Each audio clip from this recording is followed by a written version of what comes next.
Hello and welcome to Mary Makes. I'm Mary and today is Mary Makes' first anniversary. In today's video, I'll talk about why I started Mary Makes, how I started it, and I'll summarize how my first year of business went. I want to spend a little time reflecting on some of the challenges and surprises that happened to me in the first 12 months of running my crochet business. So we'll dive into that. I don't quite have all of my bookkeeping up to date yet, so you can expect another video next week about how much I made in my crochet business.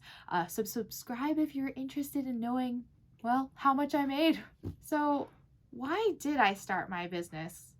I think two things really prompted me to start. One, we had family visiting, and my sister-in-law was super into organizing and decluttering, and she helped me absolutely transform my craft room. So big shout out to Sarah for getting me organized. It is so crazy how impactful it was to have an organized space. Like, it encouraged my creativity to flow and made me see my materials and like want to use them. There's actually a lot to consider when setting up your own craft room, so I'll have to make another video to go more in depth on that. But that's the first thing that made me want to start Mary Makes, was finally having the space to craft. The second thing that prompted me to start was, well, a series of events. So I've always loved crocheting. I've crocheted since I was young and really took to it in high school. And then in college, I taught knitting and crochet classes for my school's arts and crafts department. I went to Colorado College. Woo, block plan. Anyways, I wanted to participate in the Colorado College craft fair. Oh my gosh, so many C's, as an alumni. But last year, when the application didn't come out when I expected it to, I was afraid that this fair that I really loved just was not going to come back from the pandemic. So I started researching selling online and then like other in-person markets, and that took a lot of decision making, which I won't go into detail, but I will share one thing. While researching, I found out about the Small Business Development Center. If you don't know about the SBDC, Small Business Development Center, it is a free benefit to Americans here in the US. Your local Small Business Development Center has resources. They have workshops, one-to-one consulting on your business ideas to help you out. So once I found out that we have this like benefit, this resource that's just funded by the Small Business Administration, I took full advantage of it. The very first workshop I went to was called, I think it was So You Want to Start a Business.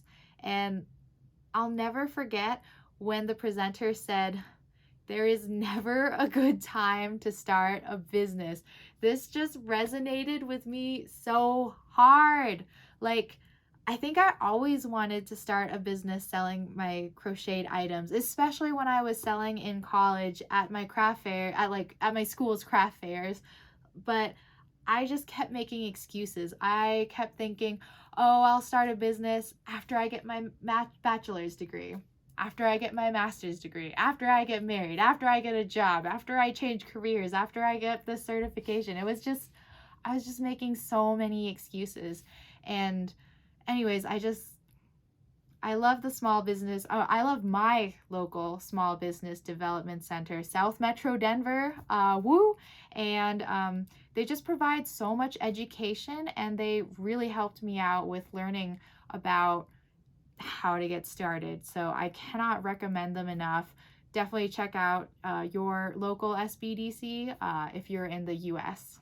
So there it is. I started Mary Makes because I wanted to start, and I got over my fear and excuse making for starting, and because I had the space, I had my craft room inspiring me. And so on September 1st of 2022, I formally registered Mary Makes and did all of the stuff to make it official.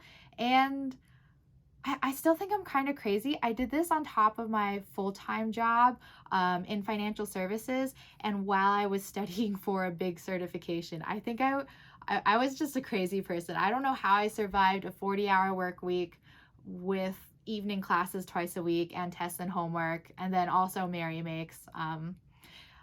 I mean, I'm not taking any classes right this second though, because I already maxed out what my employer will pay for like education costs in a given year, but we'll see what I decide to do in 2024. Anyways, once I made MerryMakes official, I started looking for avenues to sell. I went with having my own website, MerryMakes.com, on Shopify. And honestly, the whole Etsy versus Shopify discussion is a topic for another video. So I had my website, and then I also chose to do an in-person craft fair in Fort Collins, Colorado, that was happening, I think, like the first Sunday of December, and this is December of 2022. Shortly after I registered and like paid for that Fort Collins craft fair, I was notified that the Colorado College Craft Fair was actually happening, and it all fell on one weekend. Oh my gosh, that it was so wild. I did the Colorado College Craft Fair on a Friday and Saturday. That's in Colorado Springs, and then the Fort Collins one on the Sunday. I was exhausted.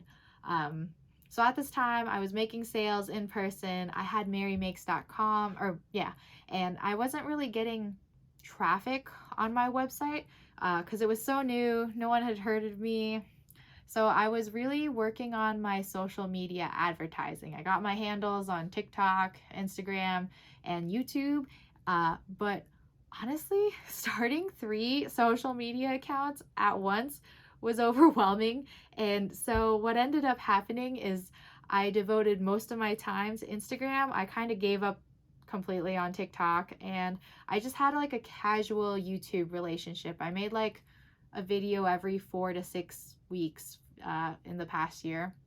I was really enjoying this though. I was just crocheting everything and anything I wanted. I didn't have any expectations of making any sales online. So, you know, for my website starting in September of 2022 to like December or January, I didn't make any sales online because I really just expected my craft fair revenue to be enough to at least cover the costs of maintaining a website. And like I was okay to eat that cost. It's really not that expensive to have your own website. So anyways, those 2 craft fairs in Colorado Springs and in Fort Collins, they were a good success. I did better than any of the previous markets I had ever done, and I definitely felt like maybe folks were revenge shopping, you know, because of the pandemic last year. So that was kind of nice. And then once the holidays were over, I got really busy with school. It was like crunch time for me to review and prep to take my exam. And of course, this is when I went viral on Instagram. For some reason, this video that I posted in November of 2022, it went viral, and like it was just getting shared a lot, and it went viral in February of 2023. And I got a lot of followers really quick on Instagram. Like it took me, I remember, I think I said it took me like 6 months to go from 0 to 700 followers, and it took me less than 2 weeks to go from 700 to like 20,000. It was so crazy. Had to figure out my Instagram notifications and stuff like that, but that was happening while I was studying, and so I was like really stressed. So I was stress crocheting, and I made a ton of jumbo dinosaurs. I had my biggest website restock ever at the end of March after I passed my exam. I think I had like about 40 dinosaurs, jumbo dinosaurs by this time. Oh, by the way, the crochet pattern is by Blue Phone Studios, and it is linked in the description. Since going viral, I've made so many dinosaurs, and I had a restock at the end of each month since March, and I actually think these restocks are really demanding though. So I'm currently changing the structure of my shop right now. Right now, my shop has a ready to ship model where I make everything I can in a given month, and then I list it online, and if you get it, it ships. But I'm switching it to a made to order model where I do have stock and inventory, but if I don't, you can still place an order. I think I like this change a lot because after my monthly restocks, I would get a lot of like customer emails and contacts, like customers who would shop under pressure. They'd enter their shipping address wrong, or they just placed multiple orders at once, and some of those orders needed to be refunded because they changed their mind, and it just it was just so messy after each restock, and it would leave me completely exhausted. And I still have my full-time job after this, so like I it was a lot, and it prompted me to make a change. And right now, my shop has only been in this like shift to made to order for less than a month now, and I think I like it a lot because it's been peaceful. I haven't like had frantic and panicking customers, and I'm not forcing my customers to shop under pressure. Like don't worry, I'm still here. I still love crocheting dinosaurs, and I will make you a dinosaur if you want one. It just might take a little time, but at least you can place an order. So yeah, that was the biggest change I've made recently. Well, we will see if I continue to enjoy the made to order model in my second year of MerryMakes.